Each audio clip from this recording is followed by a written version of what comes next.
अकबर बीरबल की कहानी। जोरू का गुलाम। एक बार की बात है, राजा अकबर व बीरबल दरबार में बैठे हुए कुछ अहम मामलों पर चर्चा कर रहे थे। तभी बीरबल ने अकबर से कहा, मुझे लगता है कि ज़्यादातर पुरुष जोरू के गुलाम होते हैं और अपनी पत्नियों से डरकर रहते हैं। बीरबल की यह बात राजा को बिल्कुल भी पसंद नहीं आई। उन्होंने इस बात का विरोध किया। इस पर बीरबल भी अपनी बात मनवाने पर अड़ गए। उन्होंने राजा से कहा कि वे अपनी बात को सिद्ध कर सकते हैं, मगर इसके लिए राजा को प्रजा के बीच एक आदेश जारी करवाना होगा। वह आदेश यह था कि जिस पुरुष के अपनी पत्नी से डरने की बात सामने आ जाएगी, उसे दरबार में एक मुर्गी जमा करानी होगी। राजा बीरबल की इस बात पर तैयार हो गए। अगले ही दिन प्रजा के बीच आदेश कराया गया कि अगर इस बात सिद्ध हो जाती है कि कोई पुरुष अपनी पत्नी से डरता है, तो उसे दरबार में आकर बीरबल के पास एक मुर्गी जमा करवानी होगी। फिर क्या था, देखते देखते बीरबल के पास ढेरों मुर्गियां इकट्ठा हो गईं और सैकड़ों मुर्गियां महल के बगीचे में घूमने लगीं।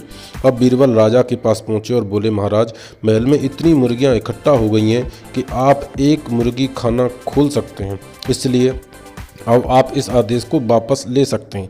मगर महाराज ने इस बात को गंभीरता से नहीं लिया और महल में मुर्गियों की संख्या धीरे धीरे और भी ज़्यादा अधिक बढ़ने लगी।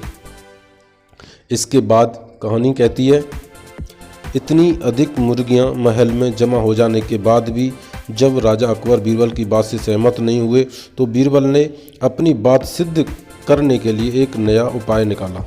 एक दिन बीरबल राजा के पास गए और बोले, महाराज, मैंने सुना है कि पड़ोस के राज्य में एक बहुत खूबसूरत राजकुमारी रहती है। अगर आप चाहें तो क्या मैं आपका रिश्ता वहां पक्का कराऊं? यह सुनते ही राजा चौंक उठे और बोले, बीरबल, तुम ये कैसी बातें कर रहे हो? महल में पहले से ही 2 महारानियां मौजूद हैं। अगर इन्हें इस बात की भनक भी लगी तो मेरी खैर नहीं होगी। यह सुनकर बीरबल ने तपाक से जवाब दिया, चलिए महाराज, फिर तो आप भी मेरे पास मुर्गियां जमा करा दीजिए।